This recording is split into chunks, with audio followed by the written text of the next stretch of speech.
Bom, agora você já tem condição de identificar a enxaqueca, né? E já sabe que, se você ainda não identificou completamente, procure um especialista. Não toma medicamento por conta própria, nem o medicamento do vizinho, porque a enxaqueca, ela precisa de medicação certa e para aquela pessoa, porque vai depender das condições de cada um. É. Exatamente. Né? Das condições de cada um. E aí, tem cura ou não tem cura? Olha, ela tem controle. Uhum. E pode acontecer de, em determinada época da vida, a partir daquela idade, a pessoa não ter nunca mais dor de cabeça. Mas a gente não pode chamar isso de cura, porque é uma condição genética e se você tiver um estímulo muito forte, numa condição, estou anos sem ter dor, a dor pode voltar, entendeu? Mas é fácil de tratar. Existem condições que são bem fáceis para qualquer pessoa estar tirando a enxaqueca da vida, né? Controlando, né? Atividade física, diminuição de estresse, alteração da rotina, se tem uma rotina muito estressante, precisa diminuir. Então, assim, a pessoa... Mudança de comportamento. Hábito. Na verdade, o enxaquecoso, ele precisa ter uma rotina com horários muito certinhos. Então, olha só, se você pula uma refeição, você vai ficar com baixa da glicemia, da glicose no sangue. Isso é um gatilho importante. Então, você tem que ter horário certinho para você fazer as suas refeições. Você deve beber água, porque a falta de água é um gatilho de enxaqueca. Sim. Você deve praticar exercício, porque você aumenta a capacidade do seu cérebro de resistir a um gatilho, né? Você melhora a performance da analgesia. Você tem que dormir num horário adequado. Né? Você tem que... Sono é importantíssimo. Isso, o sono. A falta de sono é um desencadeante muito importante de dor. Você deve evitar aqueles alimentos que você já sabe de antemão que desencadeiam dor em você. Não é uma receita de bolo. Para cada pessoa Para cada um, tipo tem gente que tem enxaqueca que pode comer chocolate, tem gente que tem e não pode. E por aí vai. Você que tem enxaqueca, você deve começar a prestar atenção quais são os fatores que desencadeiam a dor em você. Ou seja, nas últimas 24 horas, eu comi alguma coisa diferente, aconteceu alguma coisa diferente, e aí sim, começar a mapear aquilo que desencadeia a dor em você, para você tentar evitar na medida do possível.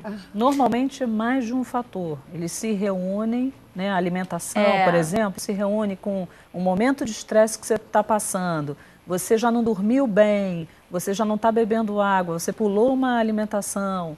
Você reúne vários itens que se relacionam para tornar aquela crise, né? Então, num momento, um dia que foi um dia mais agitado, mais estressante, provavelmente nesse dia é importante essa questão de beber mais água, tentar ir dormir mais cedo. Evitar café, evitar café, essa coisa toda. E me diz uma coisa, existe algum tipo de alimentação que ela pode favorecer o organismo, afastar a enxaqueca de uma forma preventiva? Olha, alimentação preventiva, não diria. Eu diria mais assim, o que você deve evitar, porque aquilo pode desencadear. Então, no mundo, os alimentos mais comuns que desencadeiam a dor são os queijos. Queijos amarelos, vinhos. Gorduras, né? Gorduras, embutidos, frutas cítricas. Alguns temperos, pimenta. Isso. Curry. Café em excesso. Alguns adoçantes podem desencadear. Né? Cafeína, eu já falei. Mas assim, outras pessoas vão dizer, melancia desencadeia minha enxaqueca. Né? Uma fruta, maracujá, fruta por exemplo.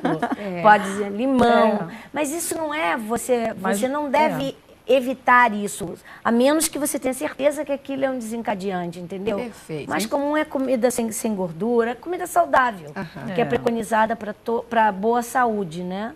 Perfeito. Gente, ainda tem uma pergunta aqui que é, o que é a aura? A aura é um fenômeno sensitivo cerebral, deixa eu tentar explicar. Ela vem antes da dor na maioria das vezes. Então, é uma descarga que acontece na córtex cerebral, na superfície de fora do cérebro, que vai dando uma alteração geralmente visual. Então, você vê como se fossem flashes num campo, numa parte da visão. Então, são luzes piscando, ou então você tem umas riscas que parecem umas estrelas, ou então você pode ter um sintoma negativo, você vai perdendo a visão, você está olhando para um negócio e não consegue enxergar um pedaço. Isso é aura. E ela vai vir, ela tem uma evolução, ela deve durar mais do que 4 minutos e menos do que 60 minutos. Então ela fica nesse pedaço aí. Isso tem porquê que não vem ao caso, para a gente fazer o diagnóstico diferencial com outras doenças cerebrais. E aí, quando termina, vem a dor de cabeça. E essa aura, ela é própria da enxaqueca? Ela é própria da enxaqueca. Mas nem todos os pacientes vão apresentar. A maioria não vai apresentar. Né? Mas alguns apresentam. E às vezes você pode ter só esse sintoma e não vir a enxaqueca. Ainda tem isso. E é por isso que esse tempo de duração é importante. Então, quando você estiver sentindo isso e souber que é aura, não adianta ficar estressado, não vai pensar que vai morrer, que vai ter um derrame, porque não é assim. Quanto mais estresse, pior é. Então, para, relaxa, toma o seu remédio para dor de cabeça e isso vai passar. E a outra coisa, a enxaqueca, ela pode provocar dormência? Pode. É uma aura. A aura, normalmente, ela já é rara. Dentro das auras, então agora vamos olhar as auras. A maioria é visual, mas ela pode ser sensitiva. Ela pode dar dormência na mão e ela geralmente tem um movimento. Ela vai das mãos para o cotovelo, pode pegar o rosto ao redor da boca, né? E pode ser também, então você pode ter dormência, ou pode ter formigamento, ou pode ter perda da força. E confunde com o derrame cerebral, né? Por isso que o tempo que aquilo dura é importante para a gente. Perfeito.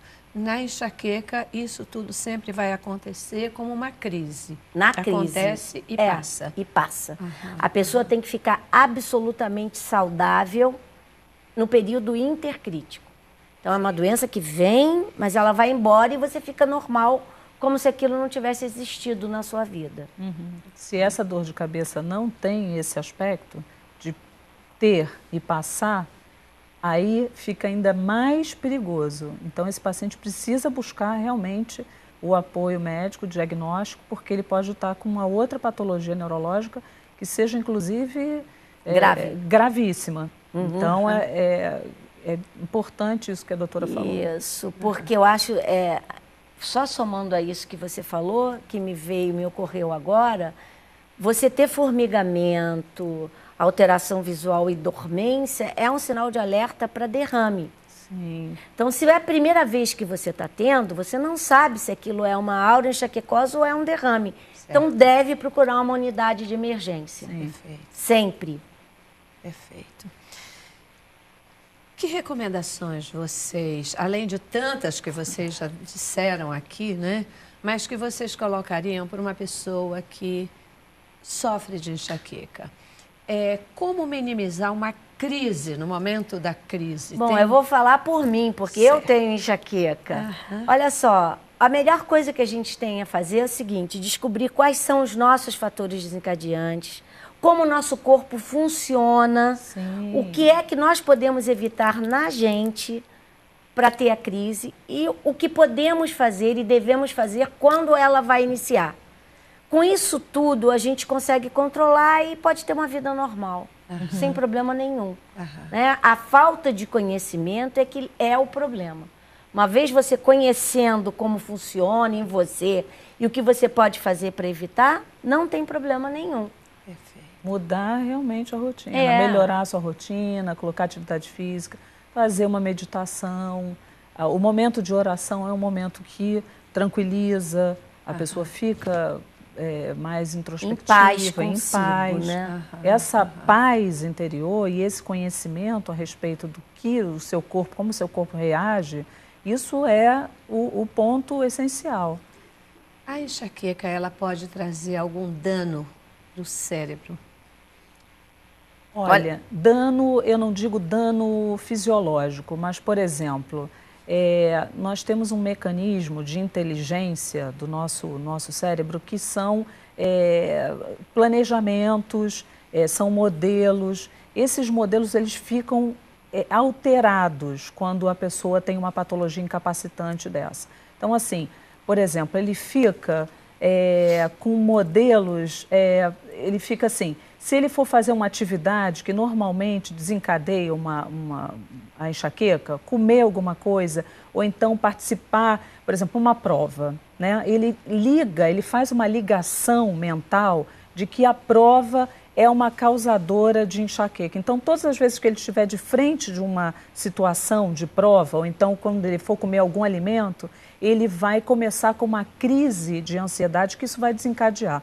Então, eu não digo assim, fisiologicamente ele não modifica, mas modelos mentais são criados e eles são difíceis de serem alterados. Quanto mais você intensifica um modelo mental, né, uma atitude mental, mais ela fica fortalecida dentro do seu cérebro. Olha só, a gente também não pode dizer que fisiologicamente não seja um problema, porque hoje os estudos mostram que quando a enxaqueca ela se torna frequente, vai havendo uma alteração, né? Há elementos que mostram depósito de ferro, que significa morte neuronal em algumas áreas importantes do cérebro.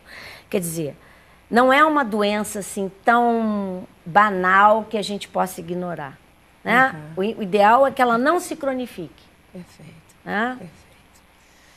O que a gente está colocando aqui é que, como a Bíblia nos orienta e nos ensina, quando a gente conhece, né, as coisas, quando a gente conhece a verdade, quando a gente conhece, quando a gente tem uma informação, isso é libertador. Exatamente. Não é? O conhecimento é a chave de tudo. É a chave de tudo. Conhecereis a verdade vos libertará. Serve para tudo, inclusive para o que a gente está falando aqui agora, né? Sim. A importância da gente conhecer de fato, uma doença que pode parecer tão banal, né? Ela é tão comum, mas que a gente vê que ela é bastante séria e que precisa de cuidado, né? Precisa de cuidado.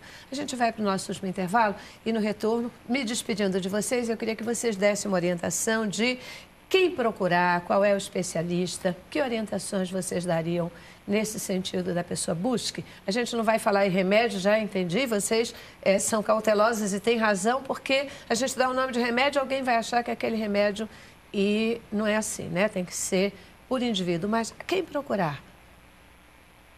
Como cuidar de fato dessa questão? Em que tempo, né? Para não deixar o tempo passar muito. Uma mamãe que percebe seu filho tem enxaqueca, o que é que ela tem que fazer? Um idoso que de repente só foi perceber depois, o que é que ele tem que fazer?